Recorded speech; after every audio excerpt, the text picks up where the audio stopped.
Hello, hello. Just give me one moment to get myself together and we will bring you up in just a moment. Give me one second. Get my camera together.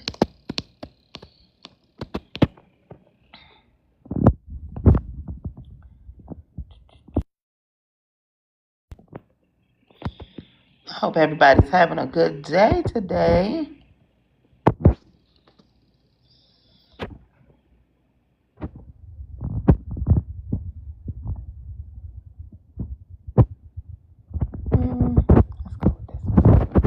Let's go with that one there. Hi, y'all. Give me one second. Make sure I got my information here. I don't need that.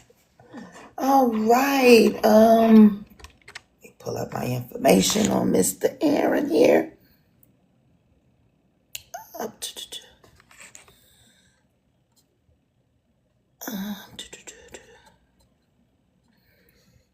Make sure I share this out really quickly onto my page. Make sure everyone else is doing that. You're sending out your shares. Add to my story. All right, and here we go.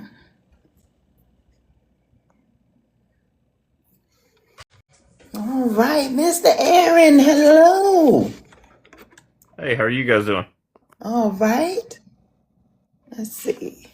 Let's see. Let me see if I can turn my camera. There we go. Yeah, yep, there you are. How you doing today? Doing great. How are you guys doing? I'm doing pretty good. I just obtained a new job. So I was in here filling out all of the onboarding paperwork, the fun stuff. Yeah, paperwork, pee in a cup kind of thing. Yeah, all that. No, not paying. I'm doing medical billing, so I have to take fingerprints, background checks, CPR classes, TB tests. They said you got to make sure you are healthy, trying to help people be healthy, right? All righty. So welcome everybody to Our Vote Counts. We are having a town hall today with Mr. Aaron Crank, who is running for a House delegate seat in West Virginia, District 55. So we are pleased to have him here with us today. Let me just remind you, Mr. Crank, and everyone else of who we are. We are Our Vote Counts, a nonpartisan coalition of citizens from diverse states and backgrounds united by a shared commitment to empowering voters, promoting candidates of integrity, and those who stand for inclusion and accountability in these upcoming elections. Now, through voter education, candidate outreach, and community engagement, we support leaders who are ready to serve the people, not special interests. By working across state lines, elevating local and national issues, we aim to increase voter turnout, inform public dialogue, and build momentum for lasting change. Our vote count is more than just a name. It is a promise. It is a movement and a rallying cry for democracy. Together, we are shaping the future, one informed vote at a time. Again, I welcome you all here tonight for this great town hall with Aaron Crank, who is, as I said, running out of West Virginia.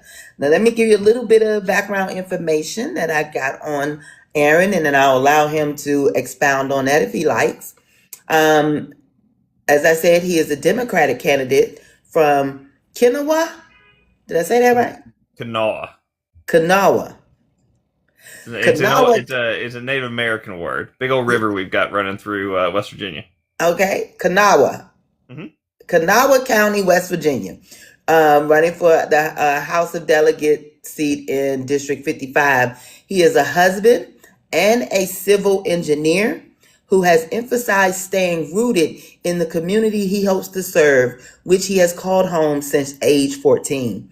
Aaron has described himself as a high school dropout who never gave up and obtained his bachelor's degree from WVU Tech.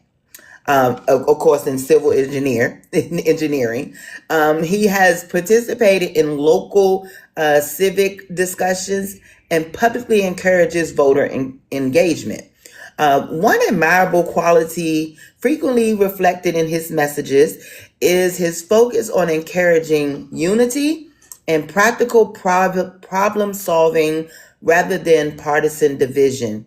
He is known for presenting himself as approachable and willing to listen directly to constituents' concerns rather than relying solely on traditional political channels. So, with that being said, why now? Why now did you decide it was time for you to put your hat in the ring? It's really the first good opportunity I've had in my life. It's after jumping in. I always knew it was difficult to put yourself out for politics. Politics is a difficult game to get into for a lot of people.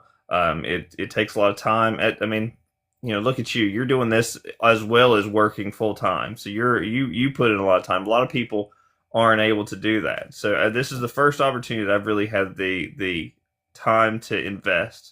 It's something I've always wanted to do, and in my career, I'm finally at a point to where I can put my hat in the ring and try and do something good for the people of West Virginia. Okay. I've always worked with communities around West Virginia, trying to improve everyone's lives through what I do on a daily basis. Now I just want to go a step further. Okay. Well, the current incumbent for your seat is J.B. Akers, hmm who is a Republican. And but you do have one primary opponent, and that is Anthony DeSaro. Yes. Yes. Okay.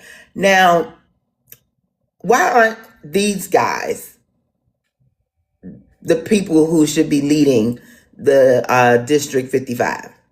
As far as JB Akers goes, he's been there to fill a seat. I'm not going to try and slander anyone. I'm not going to try and say any bad things to him. But the only thing that he's really done for West Virginia is fill a seat.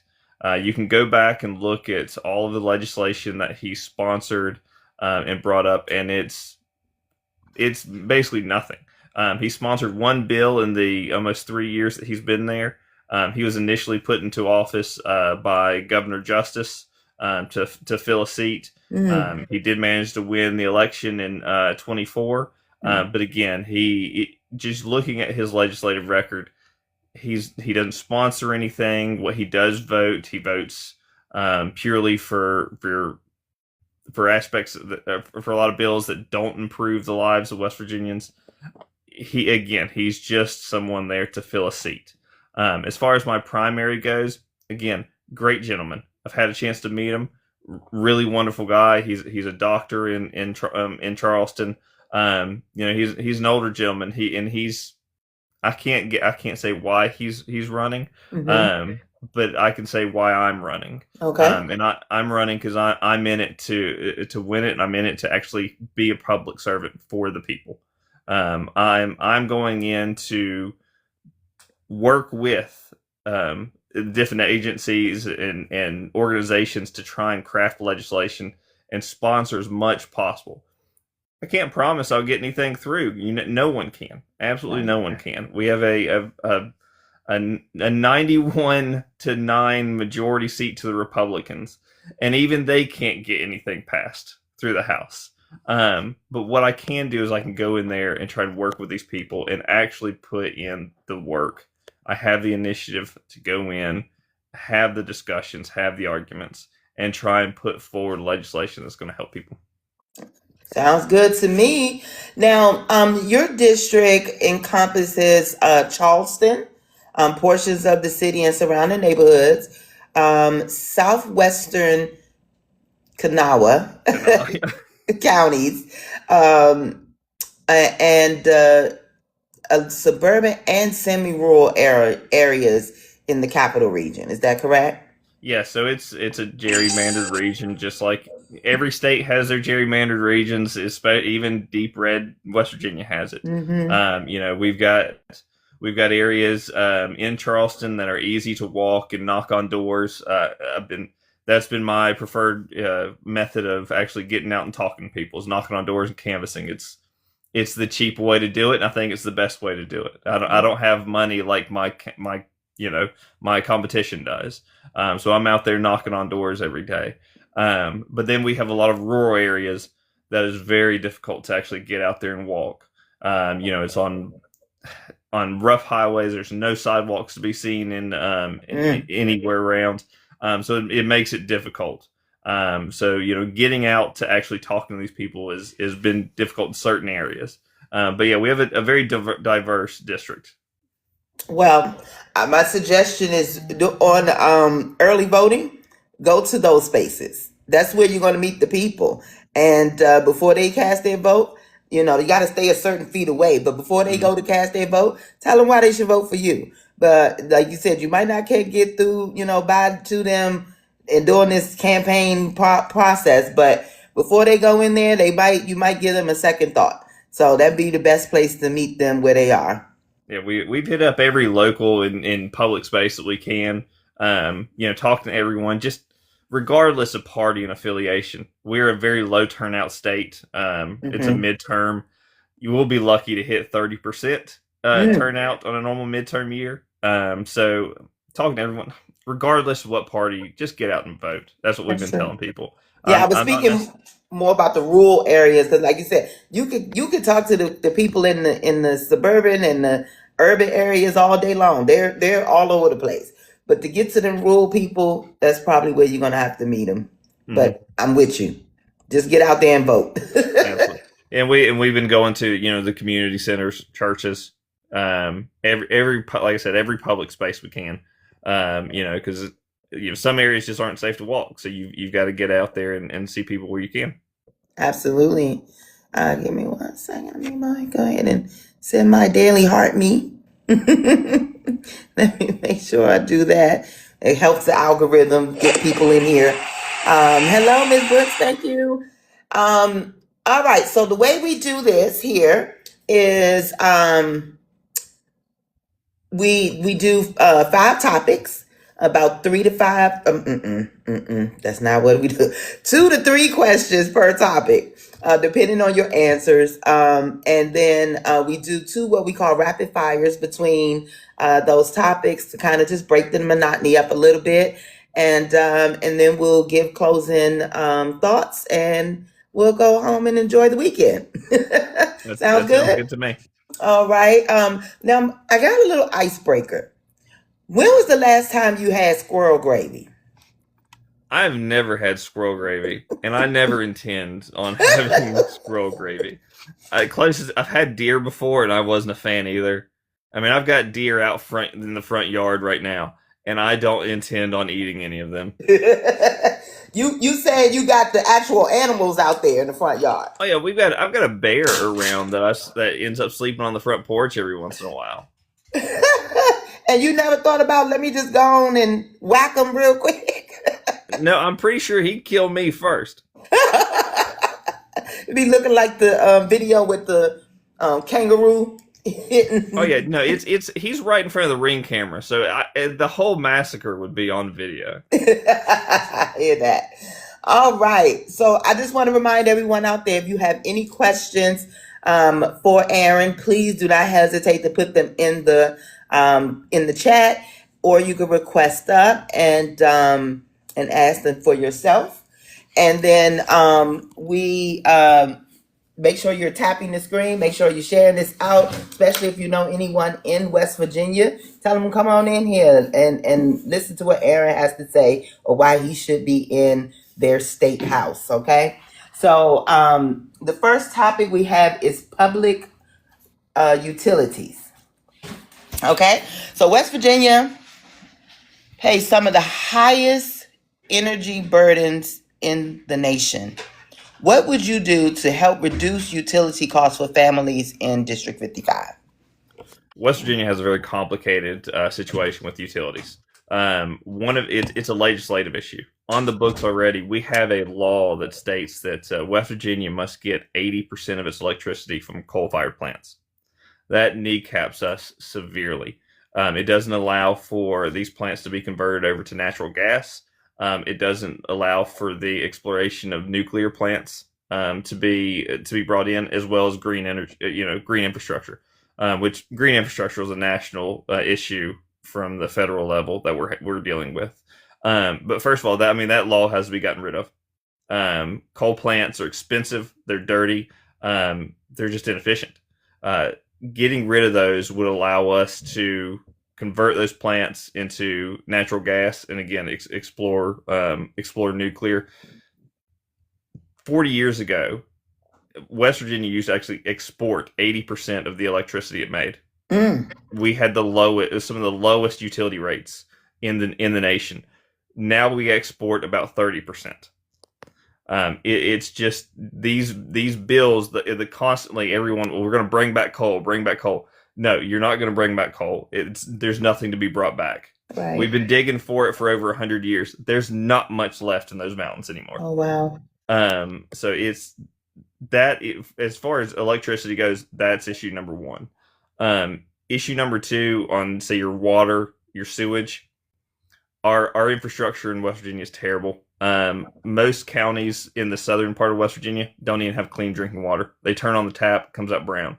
That's part of my day job. I'm trying to get clean water for certain towns down there that I just have projects with.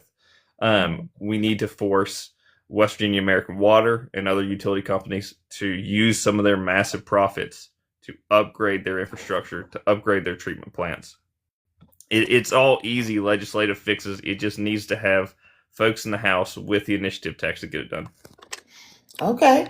So how do you convince the constituents of District 55 or West Virginia as a whole to embrace modern technology, embrace green energy? How are you planning on convincing them of this? Because this is what you're going to try to put forward, and they have to be on board with it too. So how are you going to convince them of that? That is a difficult one to answer. Getting in front of someone in a one-on-one conversation, it's easy.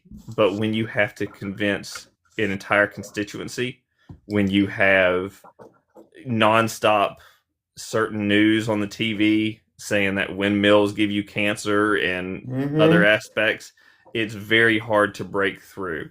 You have to do it in small segments. You have to introduce something small that will incrementally improve their life, because they're not going to go for any big massive legislation that's going to immediately turn everything around. It's going to have to be a step by step. And if I win, I'm only in office for 2 years. It's not going to happen in just that 2 years. Right. Not in this state. It's going to have to happen step by step.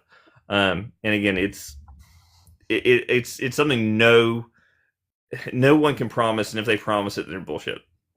Exactly. What accountability measures would you support for utility companies serving Charleston and the surrounding areas? I would support higher fines for not supply. If someone has a broken water line due to the utility companies that needs to be fixed, if someone has a broken gas pipe, if they're not restored within several days, I would support fines for those, and not just slap on the wrist fines like most states do for really any type of company. Genuinely painful fines that they have to pay. Same with the power companies. I mean, where I live 5 minutes from a very urban area, and my power goes out if someone just breathes hard enough.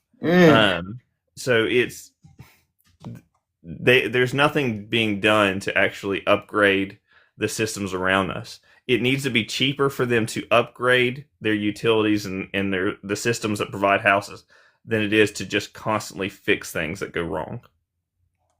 Understand that. So we're planning on, or you're planning on holding the utilities company accountable by charging higher fines if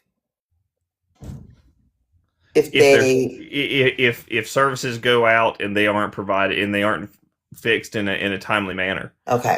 And to counter this, let's just take the power companies, for instance. Give them some relief to bury their power lines. Give them some type of financial relief to bury their power lines Okay. instead of just constantly letting the power go out. Anytime a tree falls over, anytime the wind blows hard, give them some type of incentive to upgrade the utilities. They have the money for it.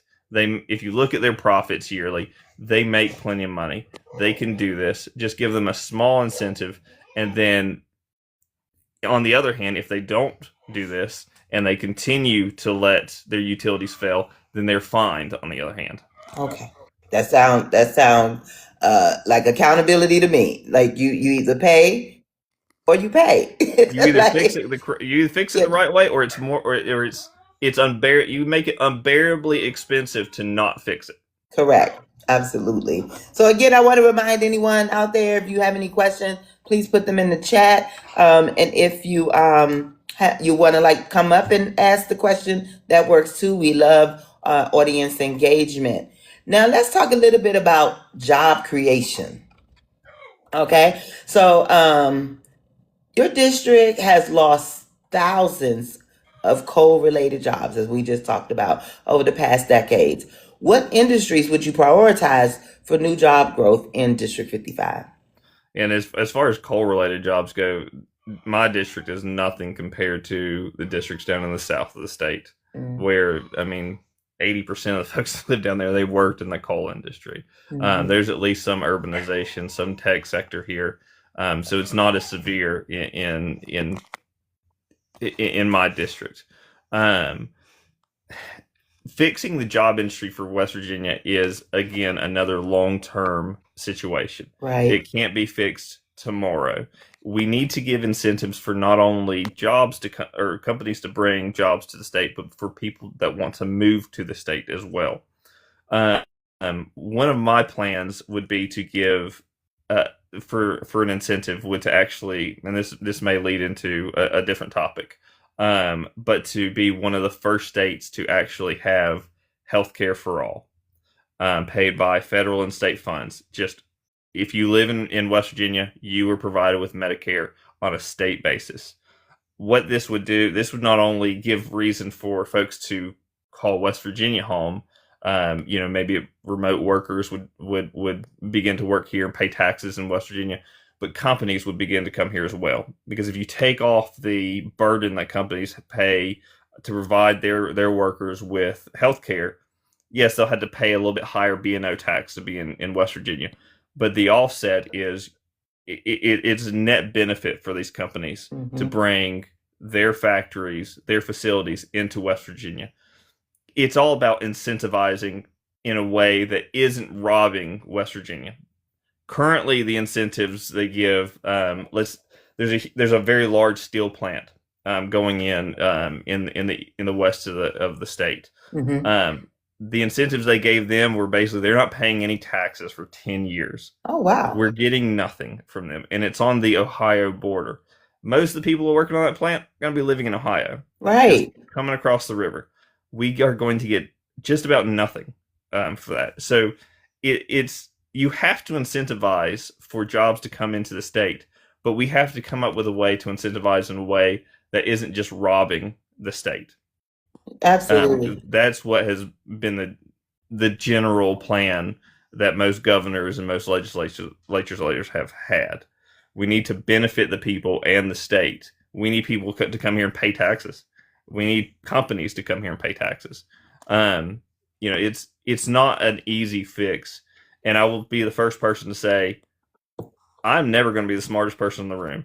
So Mm-hmm. if somebody comes to me and presents a brilliant plan to bring in jobs to the state, absolutely they will be heard. Absolutely they will help craft legislation. But that's my plan. It involves incentives with Medicare for all to really start bringing in folks that want to live here and want to work here.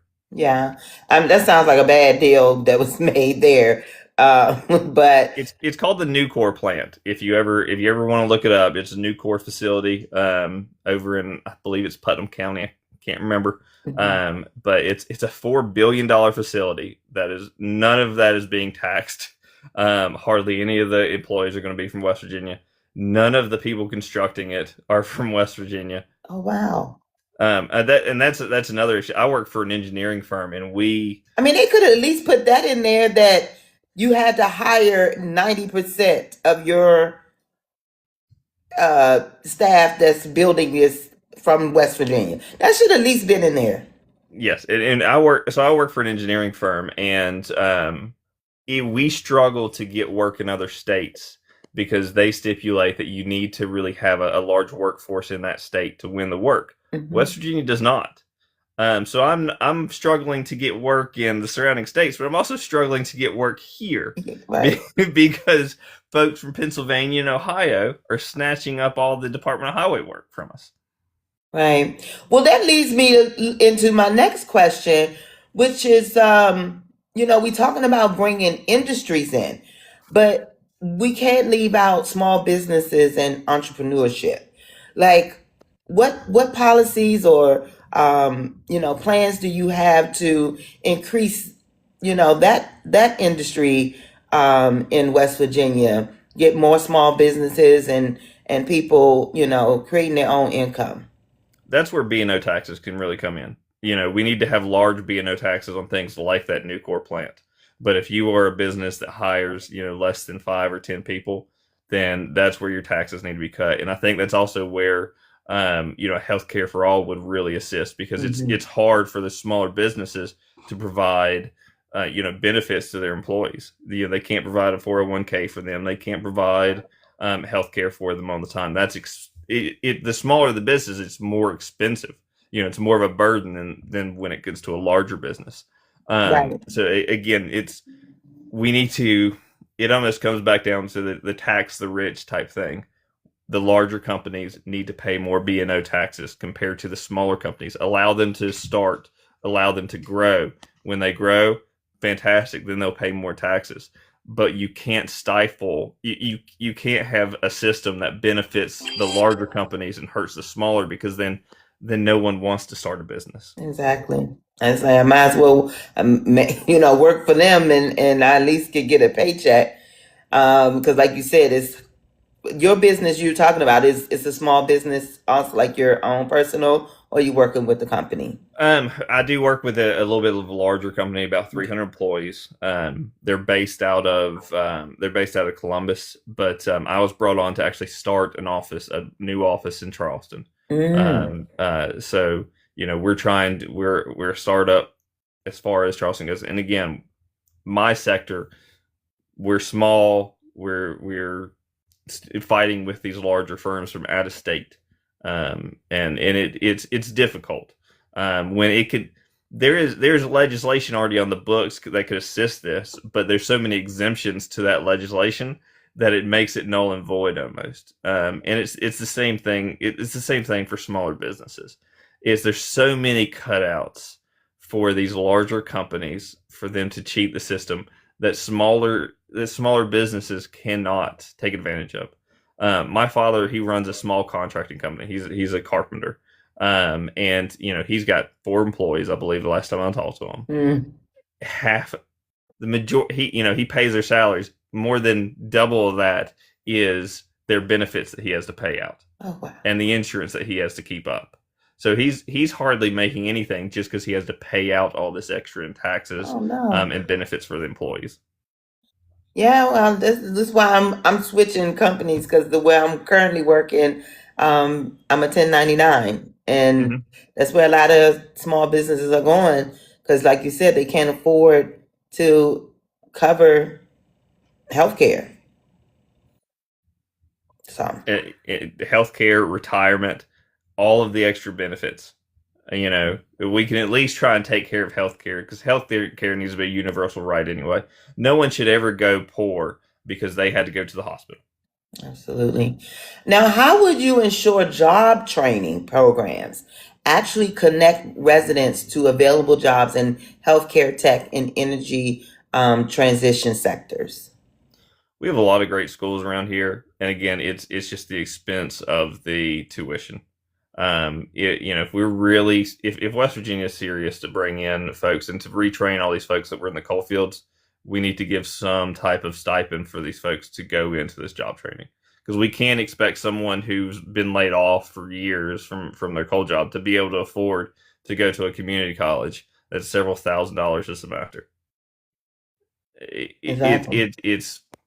It's pointless to even if you want to try and profiteer off of education, then what's the point of these people even trying?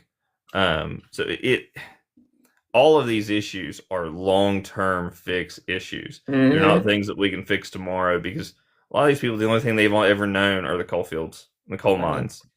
So there's we the first issue is actually explain to these people that they have a chance to do something different, Mm-hmm. because a lot of them, they don't think they do.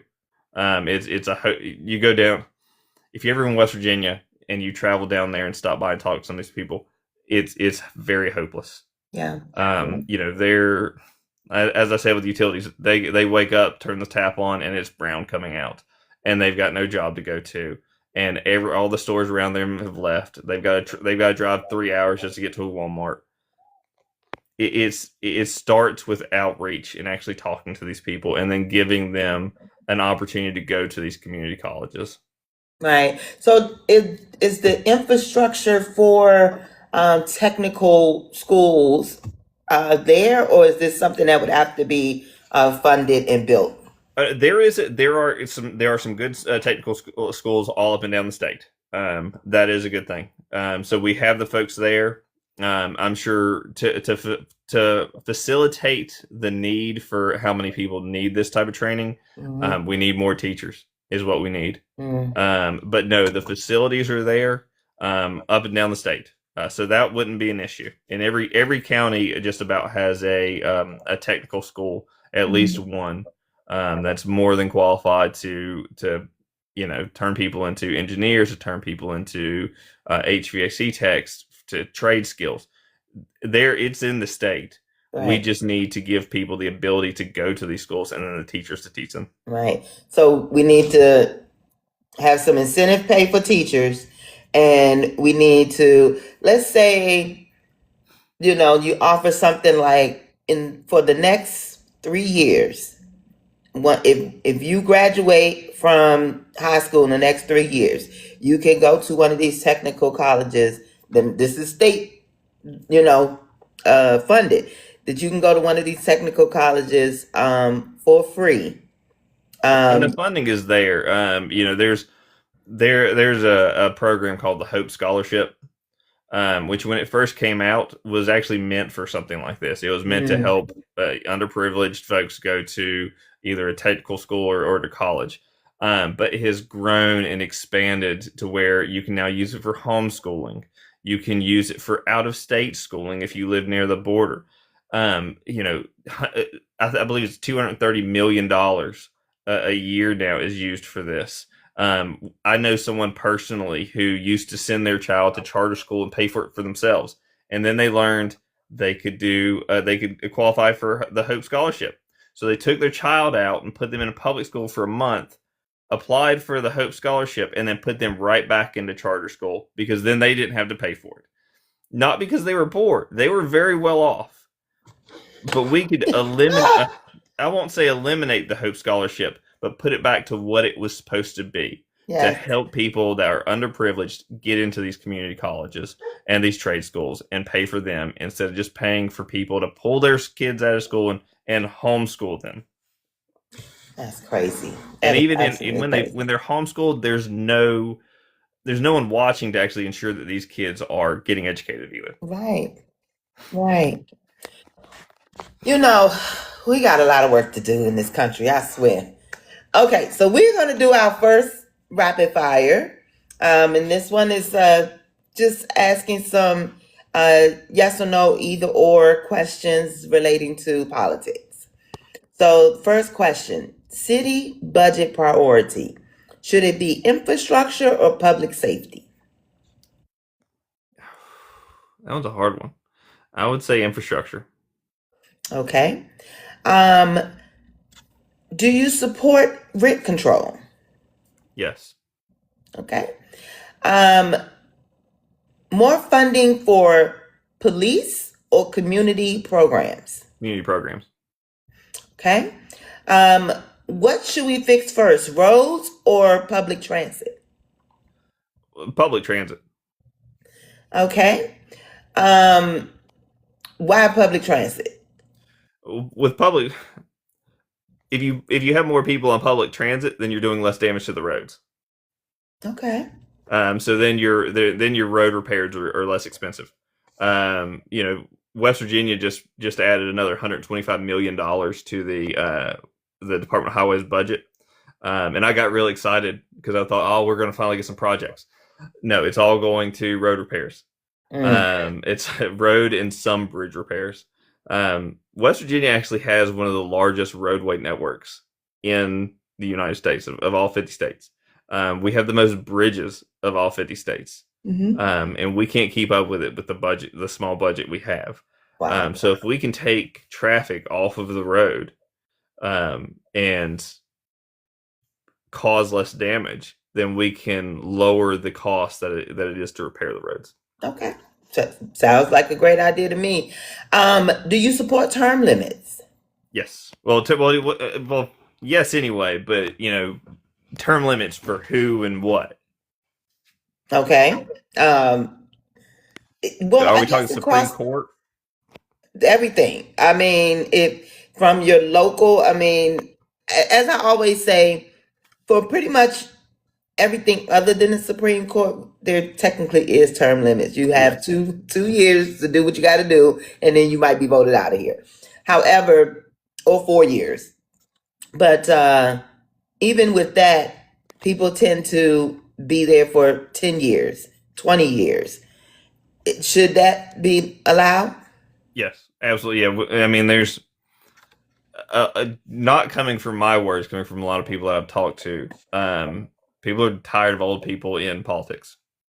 I've had people I've knocked on the door said, the reason why they're going to vote for me. They wouldn't before they even heard a single word that I said. They said, "Well, the other guy's You look old." young enough. Yes,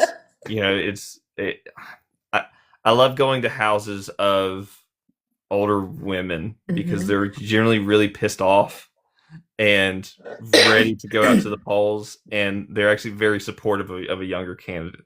It's been very fun to go out and talk to folks, especially the older women, because they are the most excited and ready to go. But no, term limits for everyone, especially the Supreme Court. Um, right now they're talking about they decide they're talking about talking some of the justices into retiring before the midterms. That way they can go ahead and replace them with younger folks. You know, it needs to be on a term limit so you can't just go in and put a 40-year-old person in and they're there for the next 30, 40 years. Yeah. And I don't know why they want to be there anyway. If I get to my 60s and I'm still working, that sucks. Right. I mean, Clarence Thomas should have retired. I don't even know how many years ago because it's He like he can put his ass on his bus and go off into the sunset. exactly. Now, a couple more. What's more important in government, transparency or efficiency? Transparency. And I hear everyone say that, but I am one who thinks differently. I'm like, I don't care how you do it. Just get it done. Like, I want to see the results. We already don't trust them is the issue. I understand that too. Regardless of how efficient they are, if there's no trust to be had, then it's difficult. Well, You I want know, to know that if my street lights are still not working, then now I need to know what you're doing. But but if I look up and all the street lights on my street has now been fixed, I really don't care how you did it. the issue. So the counterpoint on that. Okay, yes, they fixed the street lights, but they were supposed to cost $1 million to fix your street lights, and instead it cost $5 million because somebody pocketed $4 million. True. Okay. And it's working in infrastructure. I mean, I see that a lot. Somebody always I'm work any project. Every project always balloons by the time it actually gets to construction. Doesn't mean that it costs more because of materials or labor. It means that somebody got their fingers in it and pulled extra money out. Yeah. We could always work on efficiency, but without trust and transparency, it's a kind of a mute point. I understand. Last question. Do you support changing the voting age? Well, it's currently 18. Mm-hmm. Um, I don't see a reason. Okay. I don't believe so. I mean, some people think 16-year-olds are capable of voting. Some people think that you should be 21 when you actually, um, got a little more sense about you. Now, I mean, everyone has a right to voice their opinion. If it were brought up and there was a big enough consensus, I would support lowering it. I wouldn't support raising it. Okay. Um, but no, I mean it's. I went to an event at a high school, and I was very surprised at how informed these kids actually were. Mm-hmm. I wouldn't be afraid to have them vote because they were more in tune with the issues than half the adults I've talked to. Yeah. Because the Um, legislature determines their future a lot of times. So, oh, absolutely. They understand that politics is going to find its way into their life no matter what they do, and it's the same with everybody. You can say, "Oh, I don't like to involve myself in politics." Well, politics is going to involve itself in you. exactly. There's no getting away from it. And the less you involve yourself in it, the more you have these crazy folks out there that want to take away all of your rights, that determine what type, you can't wear certain clothes, you can't, you know, you can't go to a certain restaurant because of the way you look. You have to, if you don't fight, then you're going to lose everything. Absolutely. All right. So again, everyone, if you have any questions, please put them in the chat, or you can request up to ask your questions. We are going into public education. We talked a little bit about this already, but we have some specific questions that we want to focus on. Kanawha County schools serve tens of thousands of students. How would you address teacher shortages when nearly 1 in 5 West Virginia teachers leaves the profession within a few years of starting statewide? Likely because West Virginia has the lowest pay for teachers, ranking 50th. You nailed it right at the end. They don't get paid anything. They don't get paid enough to do that job. I mean, I've got 2 kids, and it's miserable. I love my kids more than anything, but being a parent is very difficult. And then you send your kids away, and they got to deal with 20 or 30 of them in a classroom. I don't see how they do it. And again, it comes down to the Hope Scholarship is stealing away a lot of the money for Mm-hmm. it. Without the Hope Scholarship, we would be able to pay these teachers. And a lot of it comes down to attendance. In Kanawha County alone, we're losing 140 teachers this year, and they're blaming it on attendance. But then they don't mention that all of that attendance is still in Kanawha County. It's just at charter schools and private schools being paid for by the Hope Scholarship. Mm-hmm. So you're complaining about your attendance, but you're stabbing yourself by making it so by forcing taxpayers to pay for certain people that want to put their kids in charter schools. Get rid of that. Have them go back to public schools. There's nothing wrong with public schools. They just need the assistance. They need the extra funding.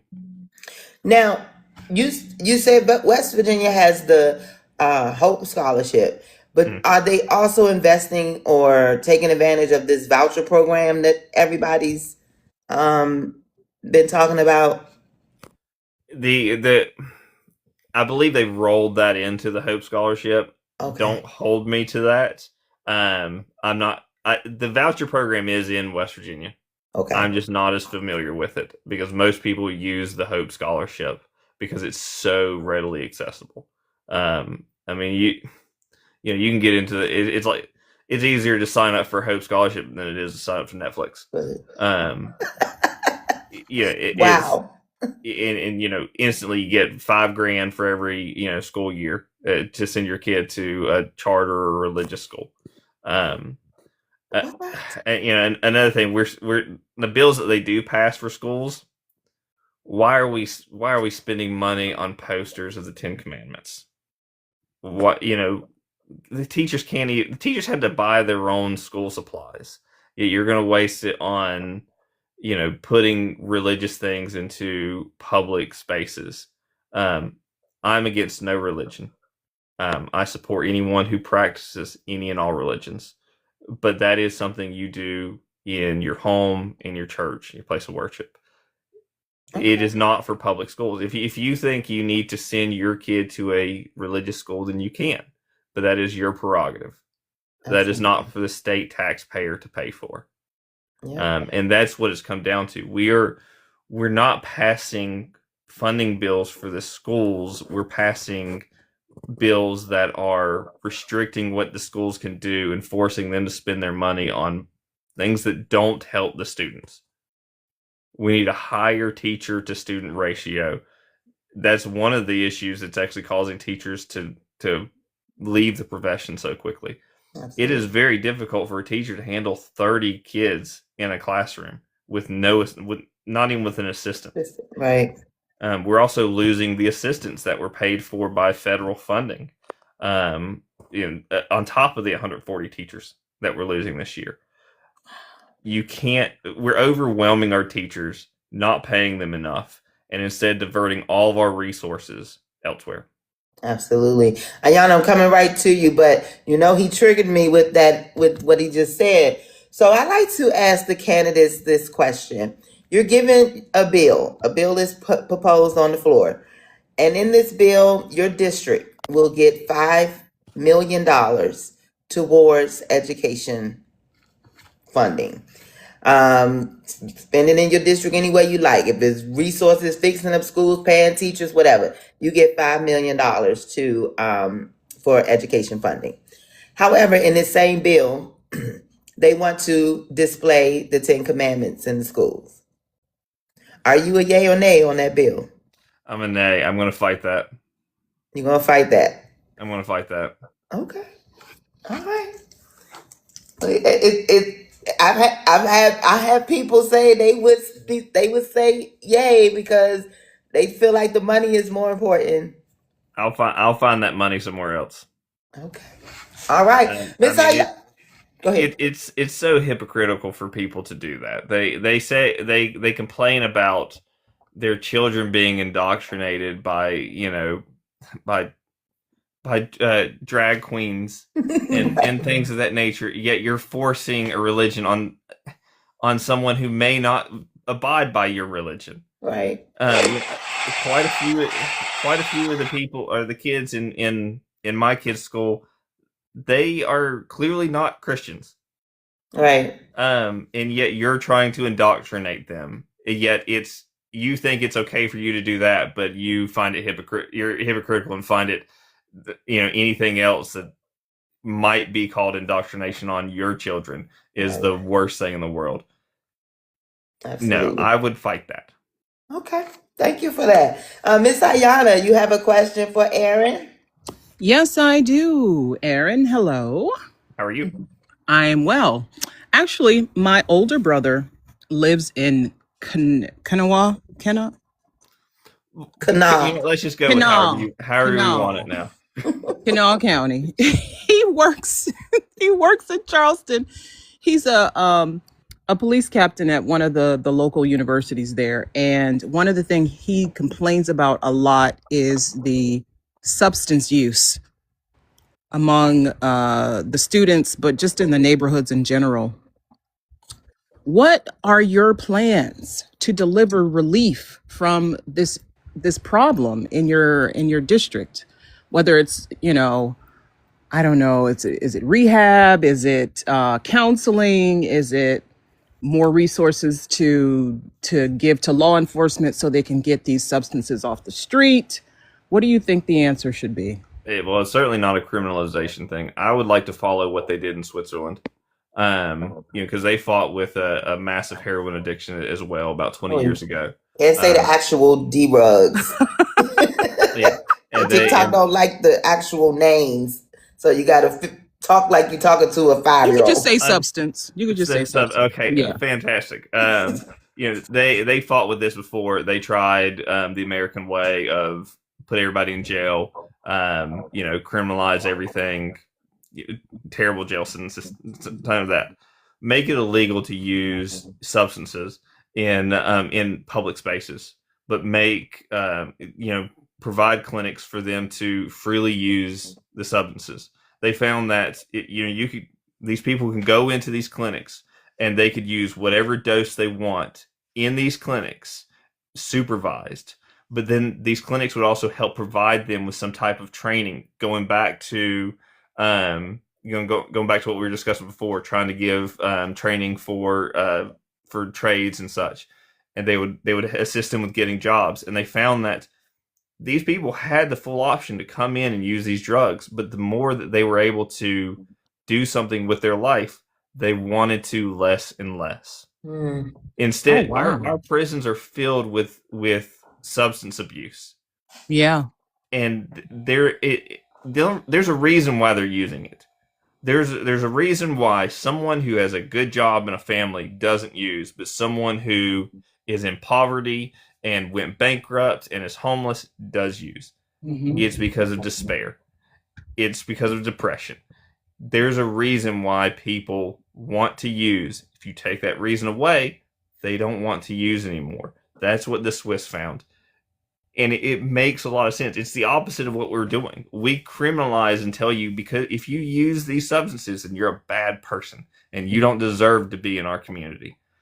Despair is one of the biggest drivers of a lot of things, of self-unalivings and drug use. You're absolutely right. And alcoholism too. Yeah. If someone can go to a facility and they're provided with the substances, and then you get rid of the dealers, you get rid of, all of the criminalization, you get rid of the violence due to this. Mm-hmm. So you're cutting out. If you cut out the criminalization, then you cut out the darker side of substance abuse, and that's for your serious substances. Things that are known to really cause homelessness, to cause overdoses, things of that nature. Right. Absolutely. Okay. Well, thank you for that. I appreciate it. Thank you, Ayana. No problem. See you later. Bye-bye. Well, she done took us there, but we still talking about the education here. So what specific investments would you support to improve reading and math proficiency in Kanawha County, especially in lower income neighborhoods of Charleston? Again, let's go back to providing a better income for our teachers. This is the same issue we're having with almost every public sector job. You're losing qualified, good individuals because they can make money in the private sector, not helping the community. So if you give better incentives and better pay for the teachers, then you're going to get more qualified teachers coming back into teaching. You get these. If you get a better qualified person teaching your children, they're going to learn better. Then you give them the resources that they need, the facilities they need. I'm probably being too broad, but I am not the expert in education.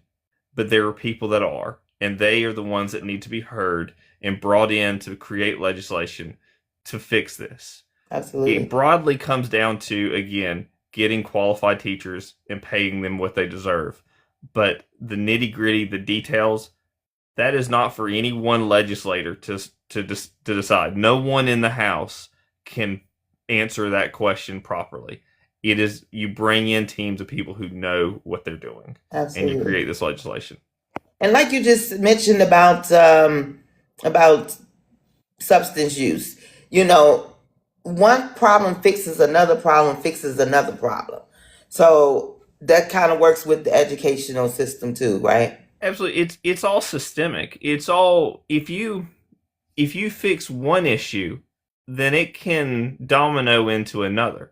If you give people a better education and you give people better facilities, if you give them more opportunities, more education opportunities, more sports opportunities, just anything to keep people away from being bored. Even to try the kids, as you said, the lower income schools, they have less. Yeah, I can't think of the word. They have less Resources. not necessarily resources, but like after school opportunities, like Okay. different sports, different STEM classes Outlets. that are different outlets for them to get involved in. Mm-hmm. So then they're just doing nothing. We've Extracurricular got, activities, like, yeah, yeah. compare a lower income school to a higher income school where they've got robotics classes, they've got every sport you can Swim. imagine, they've got track and field, they've got everything. Mm-hmm. Well, those kids don't normally have any issues Mm-mm. because they have an opportunity to excel in something not that isn't just education. Give people an outlet for their energy. And, give them something to be proud of. Absolutely. Absolutely. I can't agree more. Now, we're going to go into equal rights, right? This is something that our country has been struggling with for quite a long time. And West Virginia is not immune. How do you define equal rights in practical terms for working families in your district? I mean, it's. Let me make sure I say this right. There, there is no difference. Let's just say this: there's no difference between you and I. Right. If you and I are looking at the same job, there's no difference except for qualifications. There is. Let's just get this straight. We live in a racist country. Mm-hmm. There are a lot of racist people, even if they say there's some type of racism to everyone, and that needs to end in any type of qualification based employment. The current administration says get rid of DEI. No, they just want to get rid of people of minorities in color. They're not doing things based off of qualifications, and they're making it very clear. And as you said, West Virginia is not immune to it. I'm getting off topic. I mean, but even with equal rights, it's like you just said with schooling, how do we bridge that gap? How do we make sure that the people who are living in low income areas are getting the same opportunities as those that's in the more affluential areas? Funding needs to be divided equally. As simple as that. If you have 100 students in one school and 100 in another one, why are they getting different funding? Hmm. And a lot of times that's the way it is. Especially in West Virginia, we have two high schools not very far from each other in Charleston. One of them is funded about 5 times better than the other, except the one that's poor has even more students than the larger one. It is simply because it is in a nicer neighborhood, and because your more affluential folks have their kids going to it, so the legislation divides up the funding for it. There So should be. let me ask. So does West Virginia follow the same guidelines of property taxes paying for public education? Not necessarily. They've tried to get rid of property taxes in West Virginia, but they haven't. Okay. So you pay They came out and said, "Well, we're getting rid of property taxes," Okay. but they didn't get rid of it completely. So you now pay property taxes to the county, and then you can write those property taxes off on your state taxes. But here's the issue: for people who don't have an accountant on call and who don't exceed the standard deduction, then you can't write those taxes off, and it doesn't benefit you. So the poorest is paying their property taxes, while folks that have all these deductions on properties and such, they get it written off on the state taxes. So it's just another tax the poor, exempt the rich situation with the property taxes in West Virginia. So the Okay. poorest are paying the property taxes that benefit the most influential schools. So then how are the public schools funded? Like you said, one school is receiving 5 times more than another. How is that possible? Like, what makes that difference? It's written. It's written in our yearly budget. They go through and itemize and decide which school gets how much based off of the Performance? property taxes in the area, Okay. the technical property taxes, not what is actually written off, but the property taxes in the area, and then the amount of students that go to the school. So would you support that for a term of 5 years, that the underfunded schools get more? Like you said something about being equal. Well, at this point, equal doesn't work, which is why we always talk about equity, right? And I love the description, or the what is the word I'm looking for? But the depiction that I've seen where everyone wants to see the field, right? When you got a 5-year-old and you got a grown adult. Now you could get them all the same, an equal platform to stand on, but that 5-year-old is still not going to be able to see the field.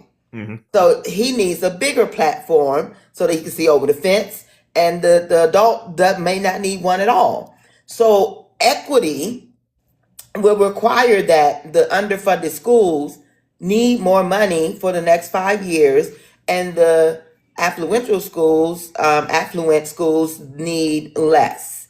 And I Would completely you agree with you. support that? Let's just make it quick and easy. Yes, if a school, if we look back and find evidence that a school is being underfunded, has been ignored by the legislature, then it needs to be corrected. That ship needs to be righted, and they need to have proper funding to get them caught back up.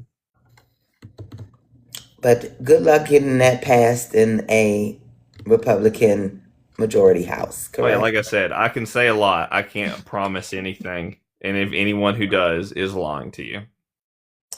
So I can only say what I'm going to go in and fight for. right.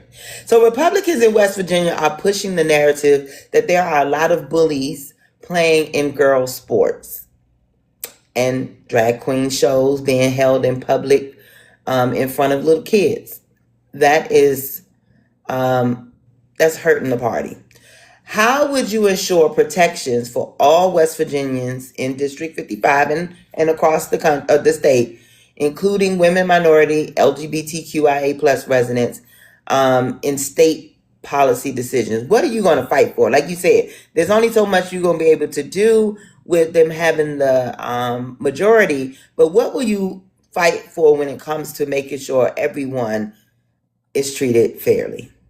Let's just say so pipe dream all rights for minorities, women, trans, any LGBTQ community. It should be enshrined in the state constitution. That's pipe dream. What I'm actually going to succeed in is just constantly playing guard and fighting any of these senseless bills that come out and try and say what bathroom you can and can't use, what clothes you can and cannot wear, gender affirmation care, just any of this nonsense stuff. If somebody comes out and says, tries to ban abortion anymore, I'll throw in I will write a legislature that says, okay, well then we need to ban circumcision. We need to ban Viagra. If you can't have anything, if women can't have any type of birth control, then men can't have anything to do with their reproductive rights as well either. You can't have a vasectomy anymore. You can't have Viagra. You can't do this. Just throw out the hypocrisy and let them fight that. You tell a man he can't have. You tell an old man he can't have Viagra. Let's see how offended he gets real damn quick. Oh no, I heard a state politician pose a bill, that if any male gets caught self-pleasing, that he will face jail time, because then he's getting rid of life, like just putting it wherever in the sock or whatever. So she proposed that. Would you vote yes on that bill? I would, because I know it would get shot down. Exactly. Like Because if the anyone men says is they like, don't do that, they're lying to you. All right, so we're going to go into our next rapid fire, and this is the one I really like. I love the fun one. It gets to know you just a little bit more personally. Ice cream or sherbet? Oh, ice cream. Okay. Text or call? Oh, text. I hate being on a call. Honestly, I was dreading this. Okay, but you're doing so good. I'm a socially awkward individual. Okay. That's okay. The only reason I'm on TikTok is because when I started running, a friend of mine is big in TikTok, and he said, "Do it." I can't make a TikTok video unless everyone in the house is gone, because I think it's embarrassing to do. Oh, you got to embrace the modern technology. Biking or hiking? Oh, I'm a big cyclist. Okay, cool. Are you glamping or camping? Glamping. You're not catching me out in the woods. Who's friendliest, North or South West Virginians? I'd say South. Okay. Sweet tea's better too. Which one do you believe is more real, Mothman or Bigfoot? Mothman. Okay. Would you rather spend a day at Harper's Ferry or New River Gorge? Harper's Ferry. Okay. Are you eating Tudor's biscuits or Bojangles biscuits? Well, for one, we don't have Bojangles here anymore, but it's going to be Tudor's anyway. Okay. On a nice cold day, are you going to have a pepperoni roll or biscuits and gravy? A pepperoni roll. Okay. I don't like gravy. You don't like gravy at all? No. I'm weird. I don't like mayonnaise. I don't like most white condiments. I hear that. Are you going to a Sheetz or a Wawa? Sheets. Okay. First of all, you're implying that we have those here. We just recently got Sheets. We're West Virginia, remember? Uh-huh. We're lucky to have a 7-Eleven. Well, I got this information from a West Virginian, so apparently they had some in her place. Well, apparently they're somewhere nicer than me. Now, this is a trick question here. Now, this is a test. What is the Mountaineers theme song? Is it Take Me Home, West Virginia? Misty, what is the Mountaineers theme song? Exactly. Hey, I've been to one WVU game and I hated it. It was 5 degrees outside. I was miserable. They were getting destroyed by UK. I just wanted to leave. Okay, now I'm about to test you one more time. See if you can see this.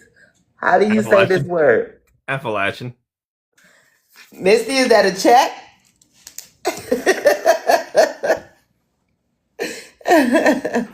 So yeah, Misty told us that. All right, she said you passed on that one, but she let us know this is our residential West Virginian with our vote counts, and she was like that. She was showing us a video of them at West Virginia University game, and the whole stadium is Sweet Caroline. But they changed the words up somehow, some way. So I was there just hoping someone would. They burn couches. I was just hoping someone would burn one so I could get warm. Mister, why y'all burning couches now? That's coal-minded mentality right there. They even had like PSA announcements on the big board of, please don't burn a couch. Y'all stop it out there in West Virginia now. You don't have that many resources. You can't be burning couches out here. You have plenty of couches. All right. So I did watch a few of your videos on TikTok. So, and kudos to you for doing them. You talked a lot about the SAVE Act. So let's talk about voting rights. Mm-hmm. Now, Kanawha County often sees turnout below 50%, as you stated before, in local elections. What would you do to increase civic participation in District 55. This year is a closed primary for Republicans. Yeah, and to add on that first, a lot of the independents that I've talked to, and if you don't understand what the closed primary is, it basically means that if an independent walks into a polling station and asks for a Republican ballot, they will be refused. And then they will be handed instead just an independent ballot, which is going to have next to nothing on it. So if you walk in and you don't want just the independent ballot, you need to ask for a Democratic ballot, just to make that clear. And a lot of people I've talked to, the consensus is, well, if we can't have our opinion heard on their primary, then why should I vote for them in the general? So I think that's really going to hurt Republicans in this election. We can hope. But on the other one of voter turnout, we have voter turnout across the nation. It's just poor. Mm-hmm. It is no longer seen as a civic duty, and a lot of people look at it as, well, my vote doesn't count. Mm-hmm. The first thing, we need to get rid of the electoral college, because as it stands now, depending on where you live, your vote doesn't count as much as, say, someone in California, because of the electoral college for presidential. Mm-hmm. On the state basis, we need to stop trying to make it harder to vote, which is what they're trying to do. They're trying to make it more difficult to vote, especially for women. There's a lot of people on the right wing side of things that openly say they don't want women to vote anymore. Right. Well, I hate to tell you, but women know a lot better than most men do. So maybe it's men that shouldn't be voting, as far as that goes. But they want to take away rights. We need to expand rights, make it easier to vote. West Virginia has passed now. You can't just show up with your voter ID. You actually have to have a photo identification now when you show up to the polls. So if you're in West Virginia, you go to vote, make sure you have ID card, driver's license. There is a list of what you can bring on the Secretary of State's website. Planned Parenthood has another list as well. They're a really good resource. Planned Parenthood votes. Go there. No, we need to. How do you get these people to the polls? We need to extend the transparency of our elections and our elected officials to make it to where people don't think that their vote doesn't count anymore. To make them realize, and it includes outreach, massive outreach. Each party spends so much money in each state every year on just focusing on the individuals that always vote. We need to focus on the folks that never get out to the polls. Make them know that it is a civic duty to go out and vote. Because if they don't, then if we keep with just 30% of the nation voting, that's how we end up with the radical left and the radical right only staying in office. There's no moderation because the majority of the country does not vote. You get one side and the other, the far left, far right. They're the folks that always go out to the polls. Right. We need to spend money and go out and constantly knock on doors and talk to all these people, not just once, not just twice, several times, and get them out there. Give them a reason to go vote. Make it easier to vote. Make sure there's plenty of polling locations around where they are. Don't make it a chore. Absolutely. Let me go back. Okay, so West Virginia is one of 29 states being sued by the DOJ for refusing to turn over voter registration data. Well, congratulations on that, West Virginia. As of now, West Virginia Secretary of State Chris Warner is refusing. What safeguards do you believe are necessary to balance election security with voter accessibility? Well, again, good on Chris Warner, because it's a very surprising thing that West Virginia is on that list. I did not expect that.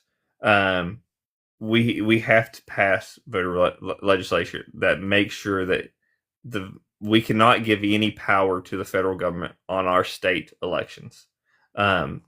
Republicans all have for years been fighting for states' rights. Now that they're in power, apparently the states have no rights. It's all the federal can do whatever they want to.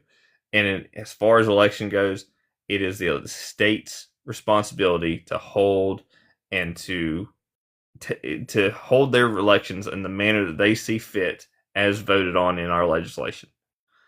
We need to strengthen those roles. And again, the only reason why the federal government is asking for voter rolls and voter information is to come up with plans to disenfranchise certain people, certain minorities from voting in the upcoming election. The only time that an election is rigged is when they lose. When they win, it's always as fair and balanced as could be. It's just like the election that just happened in Virginia to redistrict. I'm completely against gerrymandering, and I think all states should have a nonpartisan group that actually does that. And Virginia had that in their constitution, but the people voted to change that. And because it's a loss for the Trump administration, it was rigged. No other reason for it. No proof of it. It was rigged. If it would have went the other way, it would have been as fair as could be. We've never had this issue before with the federal government trying to dig into our voter rolls. We need to make sure that we strengthen our legislation to where we aren't just being safeguarded just by the Secretary of State. It needs to be a law that we do not provide this information. Absolutely. What do you think about the idea of every state using a local news station to a television station to film the counting of ballots? Well, the issue with that is most of the local news stations are owned by a larger company that is generally partisan. You can look at rolls of hundreds of news stations, and they all have the same script that they go off of. So, yeah, you can say you're using a local news station, but they're owned by a larger company, and it could be a partisan issue. Okay. The counting of ballots doesn't need to be filmed. There are ballot watchers out there already. There always have been. There has been no credible evidence of any tampering in the counting of ballots. I was just on a jury duty, and there was actually a case of someone illegally voting, and it's getting taken care of. This individual is going to be indicted, and it's just one count for the entire county of this happening. One person, and they got caught. The Secretary of State, they do a hell of a job with this. He is, even with the candidates running, they look at every dollar that I spend and take in. They are doing their job. We don't need more measures to watch ballot counters. They've got a hard enough job as it is. They've already getting threatened because of people getting on TV. I'm not going to name names, but people getting on TV and saying all these people are crooked. They're putting in stolen ballots or whatever they're saying. Right. Just let them count the ballots as they always have. We've never had an issue. Right. Now, like I said, in your videos, you talked about how you had no faith that, the SAVE Act would pass. However, if it happens to, how will this affect your constituents in District 55? How go ahead. If the SAVE Act were to pass, the individuals that would be affected would be married women, would be mostly affected. It'd be married women and people who haven't registered to vote yet.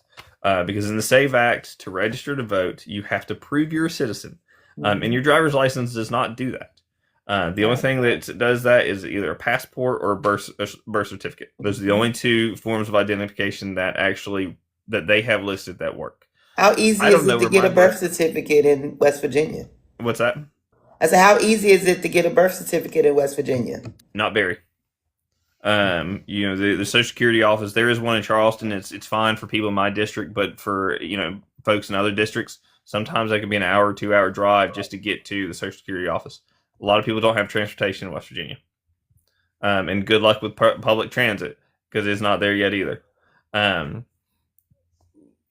If you don't have your birth certificate, I don't know where mine is. Then and half of Americans don't have a passport. Mm-hmm. So if you don't have these things, as someone said, just Missy down there just said, it's about $60 to get your birth certificate. That's a poll tax. Is Yep. what that turns into. Yep. It's $180 to get a passport. Yep. If you are a married woman and you took your husband's name, guess what? Your name doesn't match your birth certificate anymore. Doesn't work. So you've got to go and have that corrected and go through all the hassle to have that corrected. Again, another poll tax because there's another fee attached to that. As far as I'm concerned, it's an unconstitutional bill because of that. You cannot tax someone to vote. Right. You cannot place a financial burden on someone just to cast a ballot. Yeah. That is illegal. Now, for me, right now, I'm trying to do my due diligence just in case it does pass. But me, I still have my married name, even though I'm not married to the person anymore. So my name on my ID no longer matches my birth certificate. And I'm currently living in Maryland, but my ID is from North Carolina. Mm-hmm. So it's all kinds of things and I don't have a passport at this time. And on top of that, you think, well, I'm already registered to vote. Well, they inside that bill, they can purge voter rolls and legally not contact you to inform you that you've been purged from the voter roll. So unless you're checking to make sure that your registration is still good, you could show up the day to vote and you're not going to be on that voter roll because they didn't tell you. And then you've got to jump through all these hurdles just to go get re-registered to vote. Well, luckily I'm in Maryland and they do provisional, which I did last year because in order for me to, like I said, I was registered in North Carolina, but in order for me to vote in the big election, I had to do a provisional. So we'll see. To put it simply, they're trying to make it as difficult to register to vote as possible, especially for minorities and for women. Absolutely, because they're imposing a poll tax. If someone doesn't have transportation to get to the Social Security office, what are they supposed to do? I said they don't leave out poor folks. They don't want them voting for real either. Yeah. Oh, absolutely, exactly. If they have made it blatantly obvious that if you are poor, if you are not white, they don't want you to vote. If you're a woman, they don't want you to vote. They only want affluent white men to vote. That's it. That's it. It's blatant. It's blatant. Well, you're one of them. So lucky you. I'm white. I'm not affluent. Oh, I'm sorry. I'm sorry. You missed that part, right? Okay. All right. Well, Aaron, this has been a very pleasurable conversation. I love people from West Virginia. Every West Virginia that we had on here, I absolutely adore. Absolutely, including the one that worked with me. I love y'all. So whatever you do in West Virginia to create such great people, thank you. Well, thank you. And I want to say thank you as well because it takes a lot to put this on for all these candidates, and I know you've got a lot going on otherwise than this. This is not your day job. So the fact that you're doing this, I mean, I want to thank you and what all of you do. I really appreciate it. I'm around on these TikTok streets fussing at people all the time. Get involved. Don't just go in there and tell me I'm gonna vote blue. Well, who? Because in West Virginia, we have Aaron and we have Anthony. So who are you voting for? Do you know? And this year is a big year for primaries because in most counties on previous elections, Not necessarily in the Charleston area, but in most counties, people go to the polls and look at their ballot, and there's just one name for each one, and it's got an R beside it. This year is not like that. There's a record number of Democrat and independents on the ballot, so you need to actually go and support them. Go primaries, turn out big for them, because a lot of people. I've talked to people like we have vote every election, but there's no one to vote for. Well, this year there is. Exactly. So it's time to get out there, and you finally have someone to put your back behind and support that's going to hopefully work for you. I'm not gonna say go vote for every person. They still need to do their due diligence and actually win the vote of people. Just like I'm doing everything I can, going door to door, talking to as many people as I can. I'm putting in the legwork, doing what I can. But there are actually candidates out there to vote for. Absolutely. Misty said, go to SOS website and look at the registration number. Independents are not listed. However, Dems and unaffiliated outnumber Republicans. They do. So, yeah, and we if hopefully all candidates are aware. But if you start running as a Democrat, and it's the same as Republicans, the Democratic Party gives you access to this platform called Vote Builder, and it's fueled by all of the records from the Secretary of State. They supply, or the Democratic Party and the Republican Party, they buy all the records from the Secretary of State, so we can go in and create maps and actually see where the big chunks of voters are from when we go out and canvass. That way, we can be as efficient as possible. But it does show, all. You can break it down: how many Republicans, how many independents, how many Democrats. And yeah, in District 55, you put the Democrats and the independents together, we outnumber the Republicans. And this year, they don't want to hear from the independents. So that's really pissed them off. And I think it's, Democrats want their opinion on who goes to the general. Simple as that. So hopefully we can earn their votes in November as well. Absolutely. So I'm going to end this off with one of my closing questions.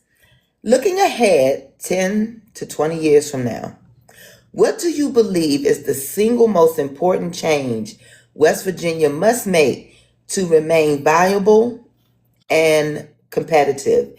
And what sacrifices or trade-offs do you think voters need to be honest about in order to get there? What we have to do is we have to separate ourselves from coal. Even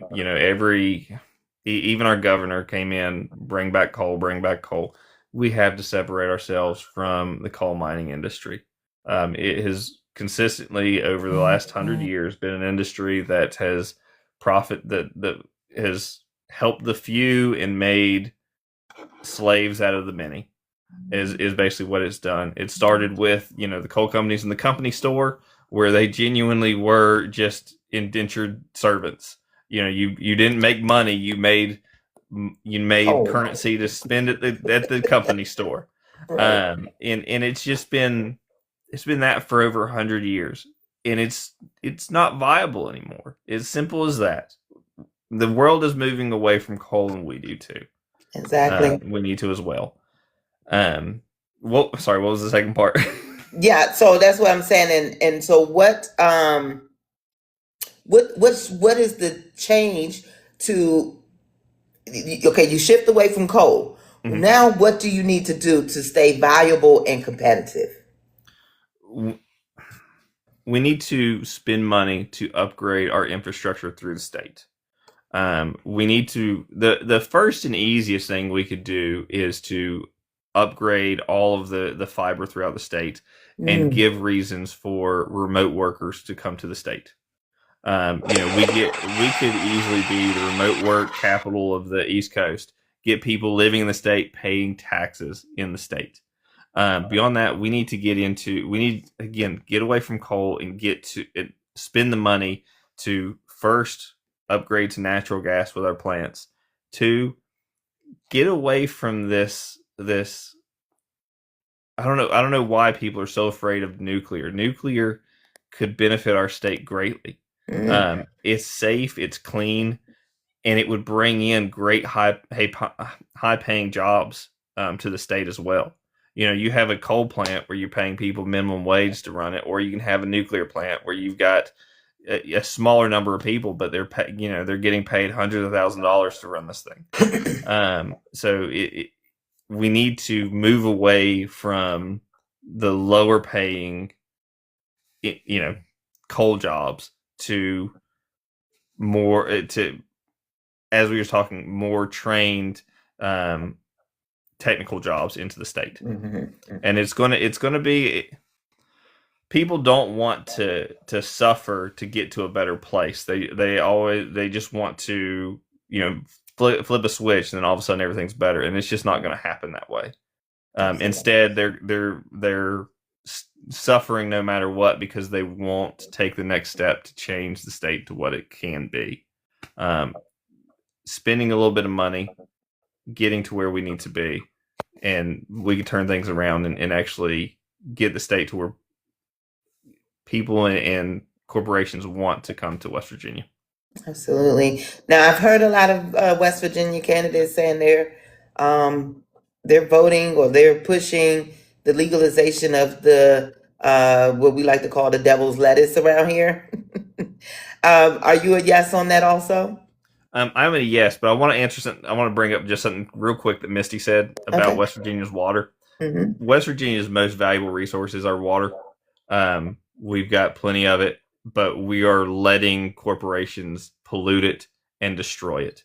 Over in the east, they're constantly in a drought due to climate change. Sooner or later, they're going to start coming and trying to export our water. West Virginia needs to protect our clean water, needs to increase the fines on these corporations trying to pollute our state, and make it more painful to pollute than it is to run a clean operation in the state of West Virginia. Just wanted to throw that. And yes, absolutely, we could use water for electricity, as long as we're safe, because it would be very difficult and very painful for wildlife to dam up certain waterways in the state. We have to protect West Virginia's environment because we have a beautiful natural environment in West Virginia. Yeah. That's one of our selling points of why people should come here. Absolutely. I mean, y'all got the mountains, which is a natural filtration. Yes. But sorry for going off course a little bit. As far as your answer, legalize it, deschedule it, and tax the crap out of it. That's one of the ways we could pay for healthcare for all in the state. Absolutely. That's the plan. That sounds like that's the West Virginia plan right there. There's no ambiguity to it. Legalize it, deschedule it on the federal level, and tax it. Absolutely. Again, thank you so much for joining me today, Aaron. You did great. I mean, I didn't know you could tell you was nervous at all. Please tell everyone, give them one last final 30 seconds of why they should vote for you, and then let us all know how we can find you and support you. I believe you should vote for me because I'm out there working for your vote. I'm working to win your vote. I'm going to be someone that, if I do get elected, that I'm going to have the initiative to go in, write legislation, bring in people that know what they're doing to help me write legislation, and just get stuff on the floor. I'm going to, get so much out there that sooner or later someone is going to have to come and agree with, start working with me as well. Overwhelm the West Virginia's legislation. Overwhelm them to where they can't pass any of this garbage stuff, like the machine gun bill that they just tried to pass to try and sell people machine guns. Just these stupid cultural issues that they're trying to pass to take away the rights of the minorities. I'm going to be someone that has the initiative to go in and try and pass your meat and potatoes legislation and help move West Virginia forward. If you want to get in touch with me, please go to my website, www.CrankforWV.com. You can message me. You can go to my socials on it. But again, if you're in District 55, hopefully I've been to your door and you see one of my little hangers. If not, I'm trying to get out to everybody as soon as I can. And again, thank you so much for having this. I really appreciate it. Thank you. And I thank you all for sitting here with us today, enjoying this beautiful conversation. This is what we need. We have to know exactly what these candidates are offering. We have to gauge their integrity. We have to engage their agenda. Like, what are you really trying to be? Do you want to check? Do you want to be famous? Or do you really want to help and represent the people? So I appreciate you all for being here today. We have a beautiful weekend coming up. Y'all make sure you enjoy it. But come back Tuesday because we want to have another town hall coming Tuesday. And on that town hall, we will be having, give me 1 second. Let me make sure I got this up. Oh, I don't have it on here. Give me one.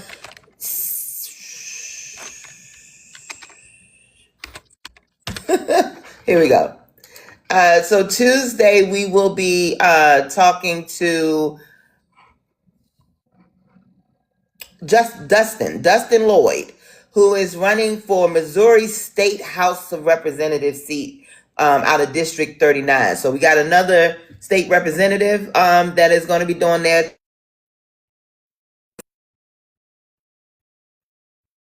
Sorry, look, they said you're supposed to be off by now. They have another state representative out of Missouri, Dustin Lloyd. That will be on Tuesday at 9. Nope. Yes. Next to, well, no, this is our week off. I forgot, people. This is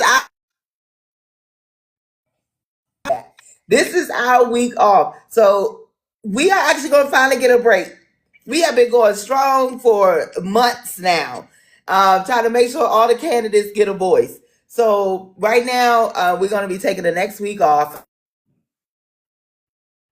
Our next town hall is going to be May 5th. And that is with Dustin Lloyd, which is running out of Missouri. But we also have our roundtable coming up this Sunday, April 12th. And Aaron, our roundtables is we bring the candidates together, have a good conversation about what's happening in this country right now, what's happening in your districts, what's happening in your states. We bounce ideas off each other. You can hear what's working in someone else's campaign. Someone can hear what's working with your campaign. And then we all on the same page, going in the same direction. That is what we use these roundtables for. So if you are able to come Sunday at 3:00, we would love to have you. Would you able to make that? I will try, but I've got plans to be out campaigning that day already. Okay. But if I'm able to, I will certainly join. But I've got 3 weekends left until the primary. I forgot primary for West Virginia is May 12th. Early voting begins April 29th, so it starts next week.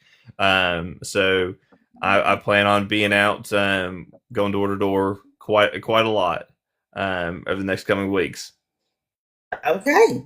Well, look for the invite anyway, and if you're able to come through, just pop on in there, okay? Mm-hmm.